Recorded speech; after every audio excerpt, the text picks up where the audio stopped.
The infiltration of our marriage was so intense I could barely speak to my husband without it coloring everything between us. I walked into the bathroom and saw the word on the screen, pregnant.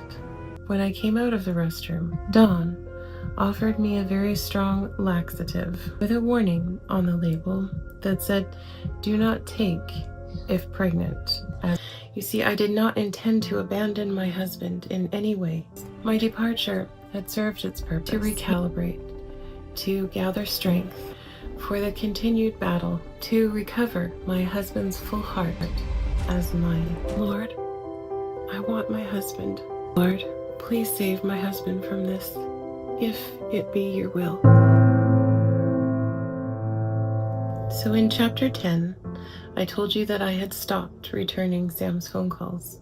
What I didn't tell you was exactly why. You see, I did not intend to abandon my husband in any way. And even now, part of me wonders if I could have found a gentler way to hold my boundaries.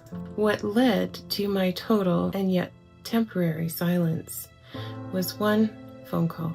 In that call, Sam told me that I needed to come back to California and submit myself to Dawn's fellowship regarding what medical treatment I should proceed with.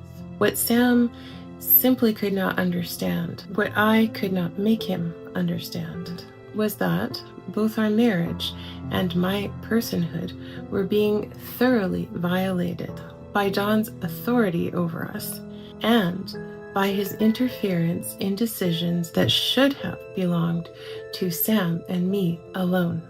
Another difficult detail that I have yet to share is that even before the miscarriage, when Sam and I had decided that we needed a second vehicle, Sam was so afraid of Dawn's disapproval, so afraid of making a choice without Dawn's approval, that when I had a sudden lapse in memory about where a piece of paperwork was, Sam lost his temper in a way that gave me reason to fear him. In that moment, I almost left. Instead, I let Sam talk me into trusting him again, and I chose to look at him through a compassionate lens. Still, I warned him, if that kind of reaction was ever directed toward me again, I would not tolerate it.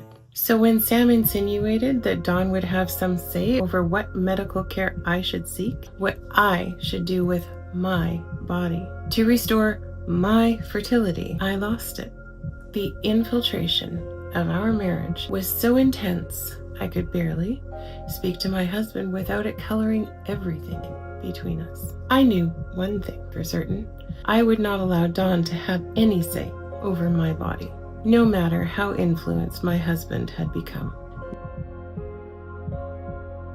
This was a boundary I did draw.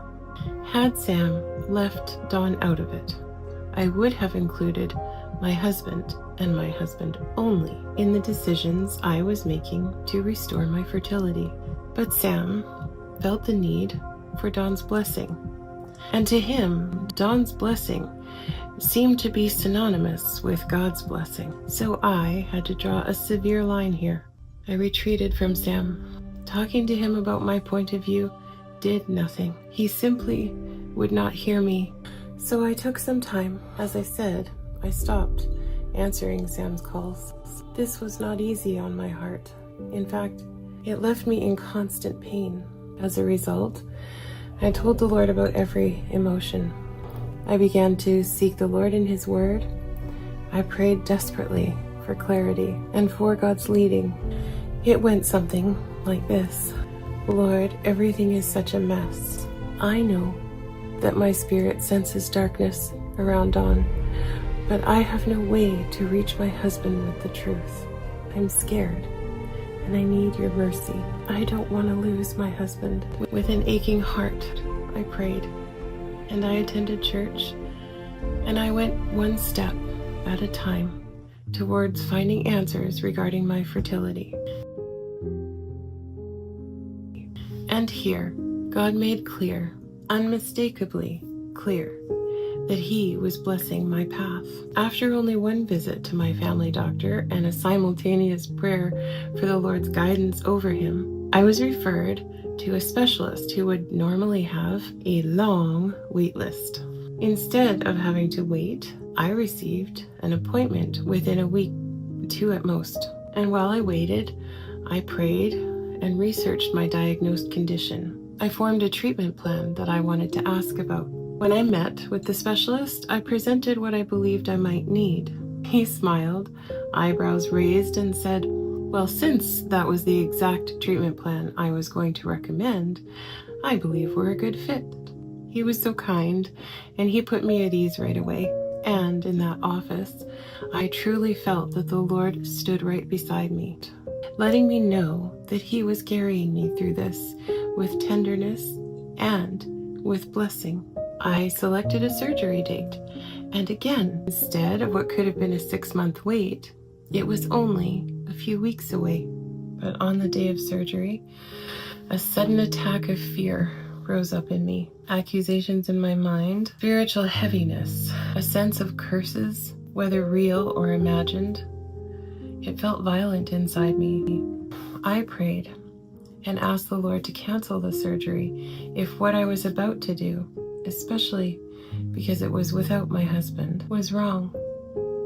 But as we arrived at the hospital, everything was ready, and the procedure went as smoothly as the doctor had hoped. He told me that he was able to resolve the issue. He left me a note with images, my uterus, before and after, telling me he had been successful. It was more of a gift from the Lord, more God orchestrated than I realized at the time. This next detail might sound sad, but I don't actually remember exactly what brought about the resolution between Sam and me. I vaguely remember emailing him something along the lines of telling him that I still loved him, that my medical situation had been resolved, and that I wanted to talk about coming home.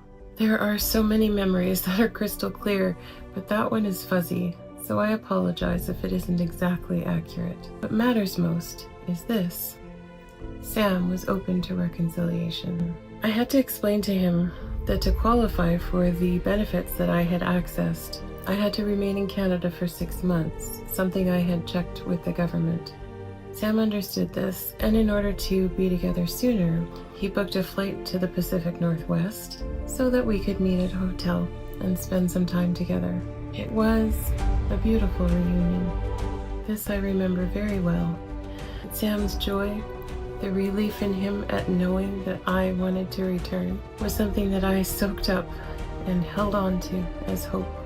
Just to hold him and look into his eyes and to reassure him of my love for him felt like a balm to my soul. Nothing was resolved about Dawn. Still, the time away had confirmed something in me.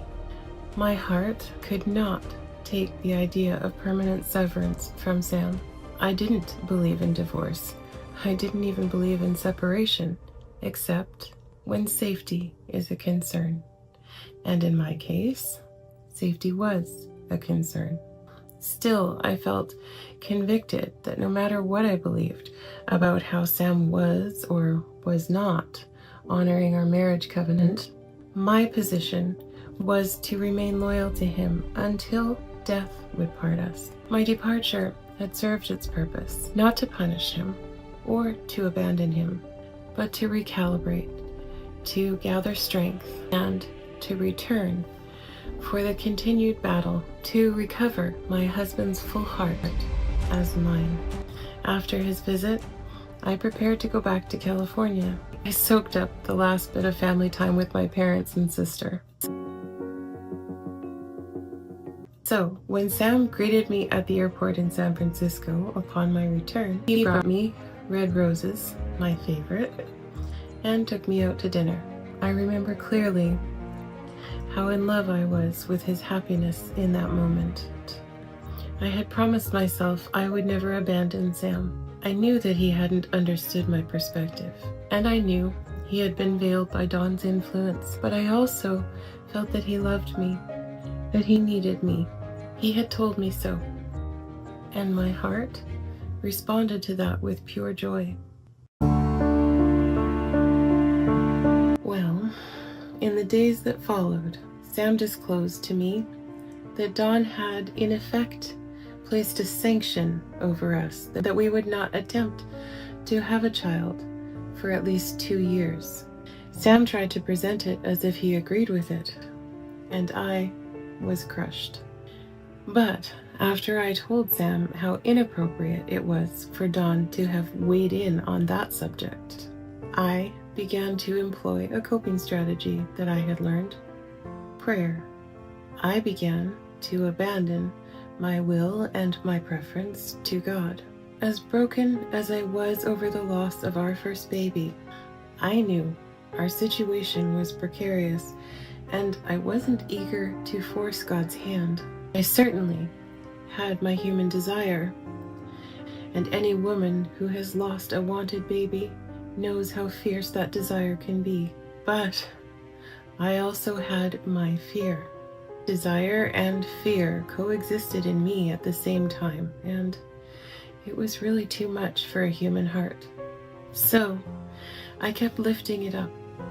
I began, in a very preliminary and honestly immature way, to ask God for His will.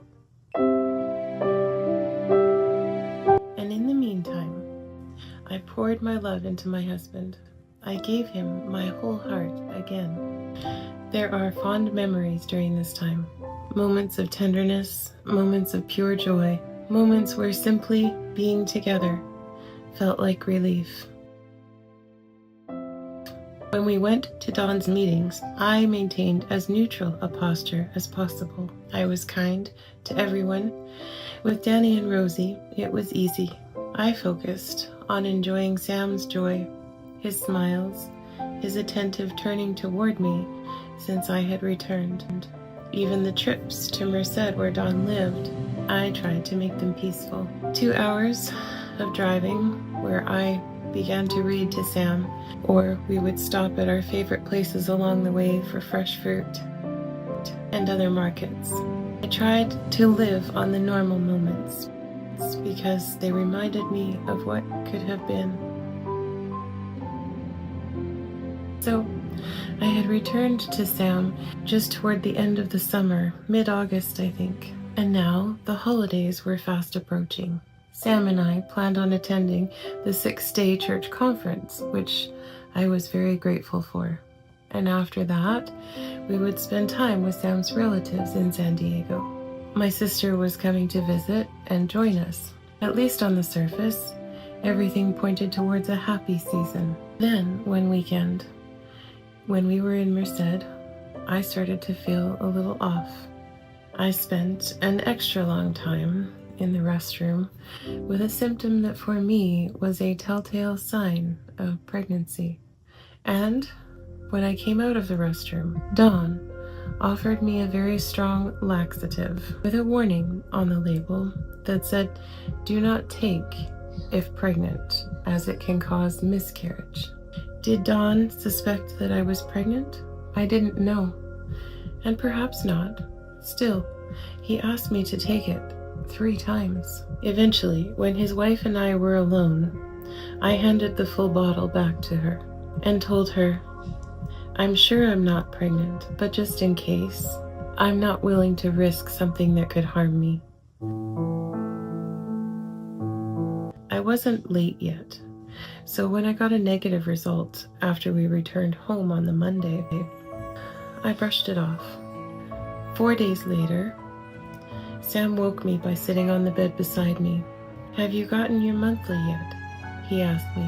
I thought for a moment. I hadn't. And I was now 3 days overdue. "No," I said, "but I've been late before from stress." Sam asked me if I had any tests left. He wanted me to take one.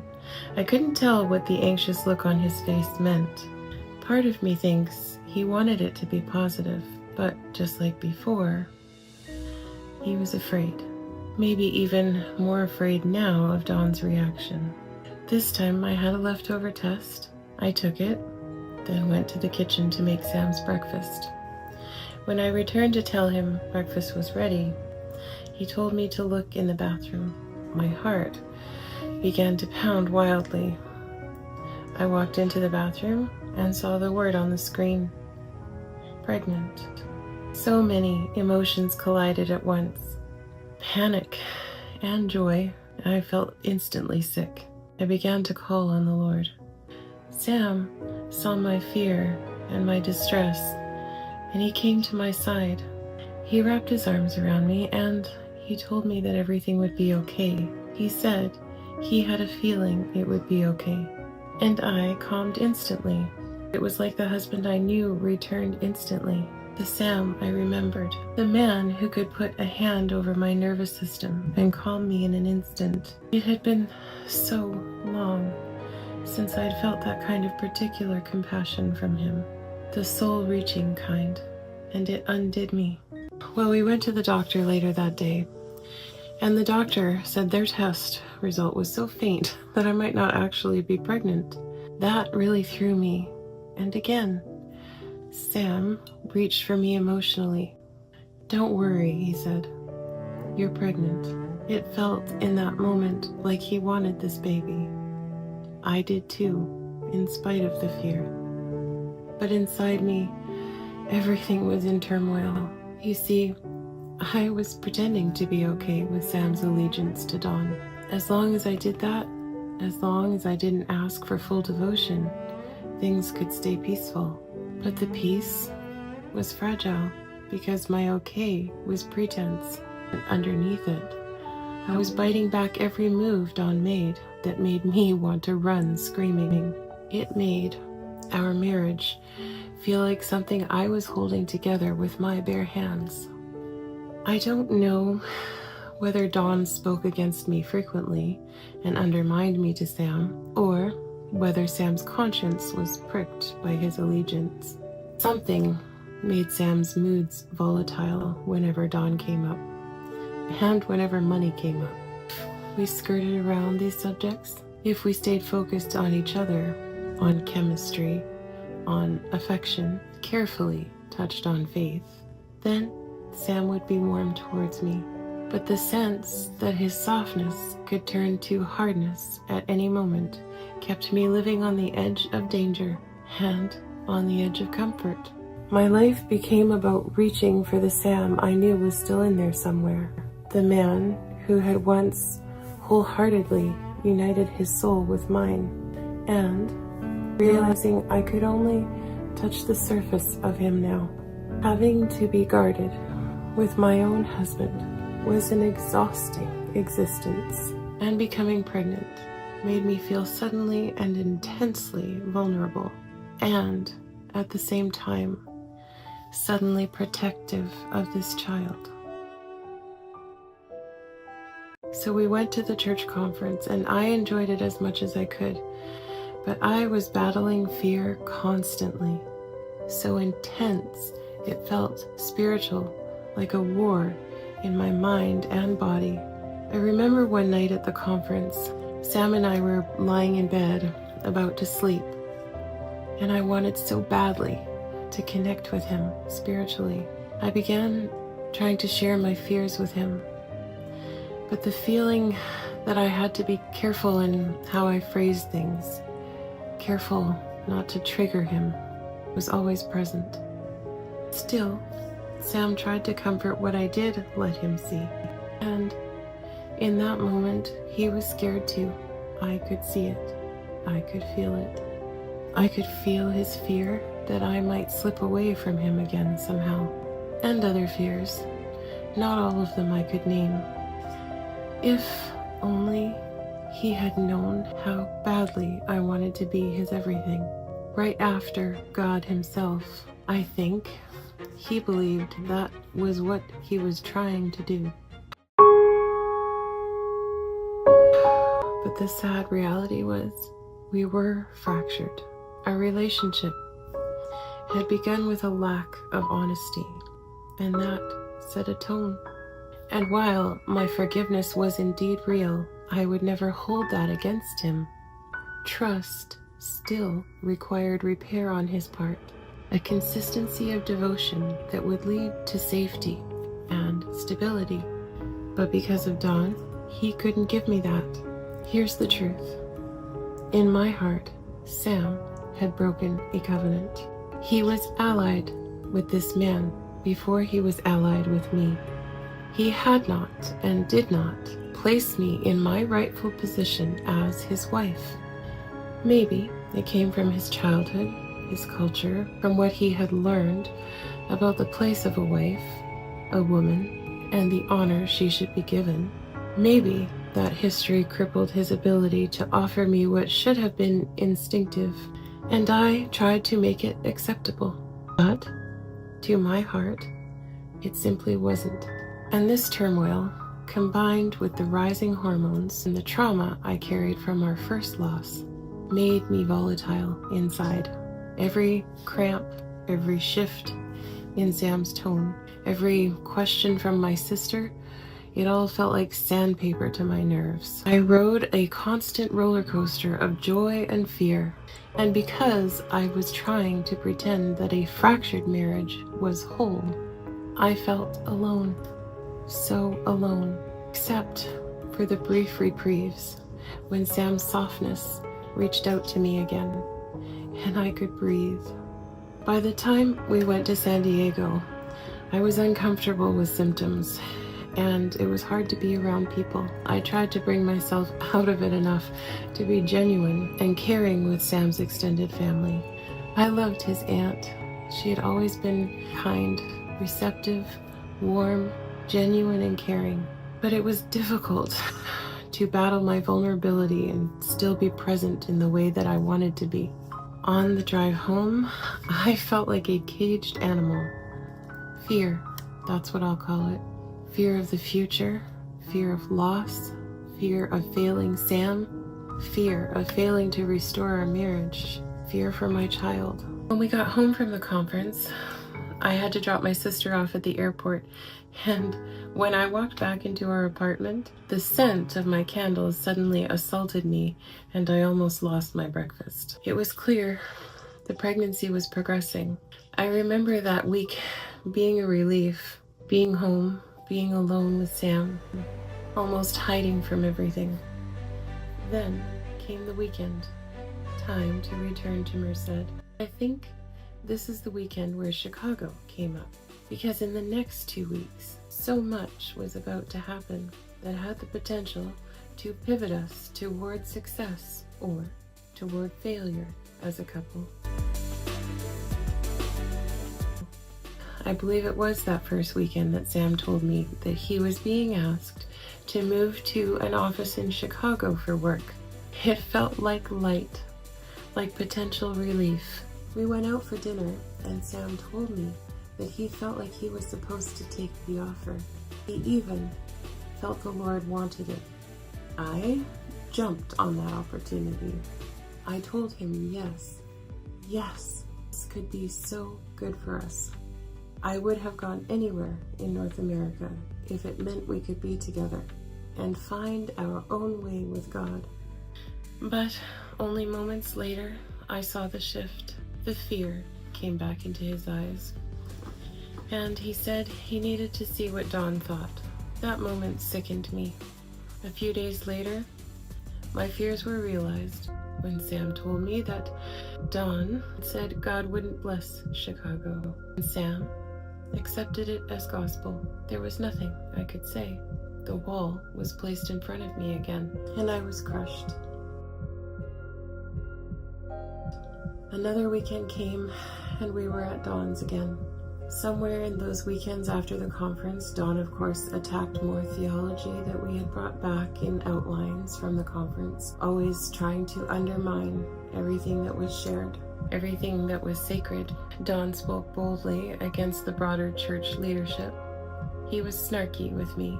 He kept baiting me, trying to prove either my compliance or my defiance. And I felt dirty, spiritually violated, and completely helpless. One night, lying next to my husband in bed at Danny and Rosie's, I placed my hand on my still slim tummy. I could feel, not physically, but spiritually the awareness of the innocent child growing within me. And I thought, what am I about to bring this baby into? Certainly not safety. I squeezed my eyes shut against tears of anguish. Suddenly I was crying out to God. I begged him to save my husband from this environment of deception. Before I tell you what I prayed, because I do remember every word exactly, I need to pause here, because this moment matters deeply to me, and I know it may matter to someone watching. In that moment of my life, I had been almost flogged with human opinion, human manipulation, so much so that I felt like I was disappearing into a fog of condemnation. I barely knew who I was anymore, and the encouragement in that, the Lord knew. It was He who rose up inside of me in that moment and pulled me out of the sea I was drowning in, turning my eyes back toward Him and Him alone. When I look back on this pivotal prayer, I can see that I finally learned something crucial in my Christian walk. I stopped trying to be in control, stopped trying to be the savior for myself or anyone else, and came to God with my heart open, like a child, asking Him to do His will. Here is what I prayed. Lord, I am so scared of what I'm sensing here. I'm in over my head. I don't know what to do. I am not strong enough to get myself out of this. But I don't want this to touch my baby. Lord, I want my husband. Lord, please save my husband from this, if it be your will. And Lord, if you want me out of this place, never to return like I'm sensing, you have to do it. Because I won't. I can't. I'm asking you to do it, if that is what you want. So in that prayer, I had no idea that I had just given God permission to upturn my life in a way that would force me to be dependent on God alone. I prayed it because I felt driven to pray for the protection of my child, and because, if at all possible, I still wanted God to save all three of us. I told the Lord as much, and in the next episode, I will share with you how God answered that prayer.